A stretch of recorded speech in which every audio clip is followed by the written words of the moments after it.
લે ફરી કર.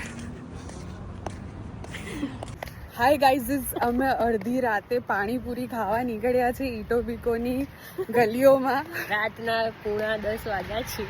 એ ને પહેલા તો ઉબર કરીને ફટાફટ આવી ગયા અમે ખાવા, પણ હવે ઘર તો ઉબરમાં નહીં જવાય એટલે અમે હવે બસ શોધીએ. અમે ગરીબ છીએ. હા, ફાઇનલી મિત્રો અમે અમારા ઘર સુધી પહોંચી ગયા છીએ. 10:30 પહોંચી ગયા. અમે પાણી નહીં લીધું એટલે ઘરે જઈને ઘટ ઘટ ઘટ પાણી ઢેંચવામાં આવશે. એ પણ તમે આગલા વિડીયોમાં જોશો. એ પણ અમે વિડીયો તમને બનાવીને દેખાડશું, કારણ કે અમે અમારી ઓડિયન્સ, અમારા ફેન્સ માટે કશું પણ કરવા તૈયાર છે. તો પ્લીઝ જોડાયેલા રહેજો અમારા ચેનલ પર. મળીએ કાલે.